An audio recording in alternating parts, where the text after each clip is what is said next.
Dans cette vidéo, nous allons voir une nouvelle fonctionnalité des clusters dans 2016 qui s'appelle Fault Domain Awareness. Si on prend des clusters avant Windows Server 2016, la panne était toujours gérée au niveau du nœud. C'est-à-dire que par exemple, on se disait que si on met tant de nœuds dans le cluster, on supporte tant de nœuds en panne avant que le cluster tombe. Maintenant, avec Fault Domain Awareness, on va pouvoir décaler cette gestion de la panne, par exemple au nœud, au châssis, mais aussi au rack. Donc vous avez un schéma qui vous présente un petit peu les différents éléments dont je vous parle pour qu'on ait le même vocabulaire. Qu'est-ce qu'un fault domain? Un fault domain, c'est une collection de matériel qui partage le même point de défaillance. Si on prend par exemple les nouveaux serveurs qui sont en LAM, comme on peut retrouver chez Nutanix ou les serveurs hyperconverged de chez HP, on va avoir dans un même châssis 4 serveurs qui partagent 2 alimentations. Donc dans ce cas-là, ce châssis, le point de défaillance, c'est les alimentations, puisque les 4 serveurs partagent le même point de défaillance qui est l'alimentation.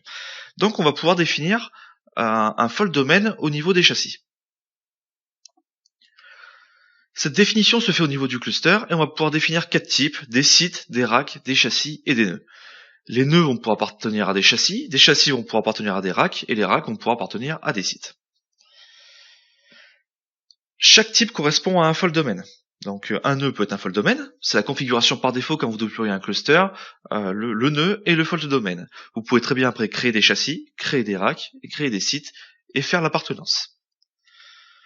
Ceci permet une meilleure tolérance de panne comme on le voit dans Azure. Donc cette fonctionnalité est surtout utilisée pour Storage Space Direct qu'on va voir juste dans les prochaines vidéos, donc vers la fin de l'information, et ça permet de répliquer les données en fonction de la définition de ce Fault Domain Awareness.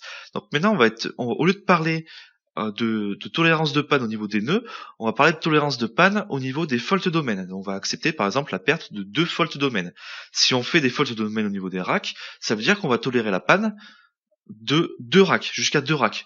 Imaginons que nous ayons un cluster de 16 nœuds composé de 4 racks, donc on a mis 4 nœuds dans chaque rack, on va pouvoir tolérer la perte jusqu'à 8 nœuds avant que le cluster soit défaillant. Nous allons voir une démo de comment on configure ce Fault Domain Awareness dans les clusters. Pour cette démonstration, je vais m'appuyer sur le cluster que j'ai mis à jour de 2012 R2 vers 2016 pour appliquer donc les fault domains. Le script qui est sur la droite, vous le retrouverez dans les ressources de la formation. Je vous l'ai mis à disposition. Première chose qu'on va faire, c'est qu'on va se connecter au cluster en mode sim, via la commande new sim session. Une fois qu'on est connecté, on va pouvoir afficher donc les fault domains de ce cluster. On peut voir que par défaut, les seuls fault domains qu'il y a, c'est les nœuds. C'est le fonctionnement classique des clusters depuis que ça a été créé. Maintenant, on va créer des nouveaux fault domains de type châssis et de type rack. Donc ce que je vais faire là, c'est que je vais créer donc 4 nouveaux fault domains.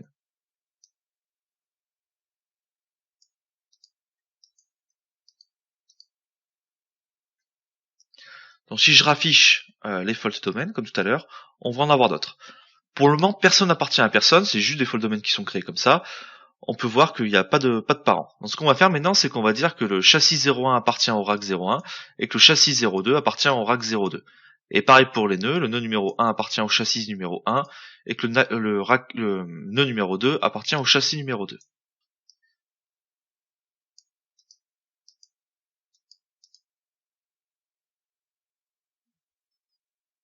Je me suis trompé de nom de machine pour les deux derniers.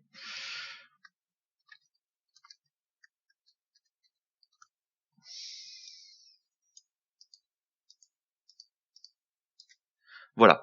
Si je raffiche les fault domains, maintenant je vais avoir des parents et des enfants. Voilà. Donc là, j'ai vraiment dessiné mon arborescence physique à l'aide de PowerShell. Il faut savoir qu'on peut aussi le faire en XML, c'est peut-être plus visible pour les grosses infrastructures qu'en PowerShell. Donc là, on voit bien que j'ai 2 racks qui ont 2 enfants, donc les 2 châssis. Les 2 châssis ont 2 parents qui sont les racks et les 2 enfants qui sont les nœuds. Si je retourne dans mon cluster, je devrais avoir ces informations qui apparaissent dans les nœuds. Vous voyez, ces informations apparaissent ici maintenant. Donc on voit bien que le nœud 1 appartient au rack 1, au châssis 1, et que le nœud 2 appartient au rack 2 et au châssis 2. Donc voilà, c'est tout pour cette présentation des Fault Domain Awareness. Je vais maintenant revenir à mes slides. Maintenant que nous avons vu comment configurer les fault domains dans les clusters, nous allons passer à la vidéo suivante qui va vous présenter la nouvelle fonctionnalité des clusters 2016 qui permet de distribuer la charge en termes de VM entre les nœuds du cluster.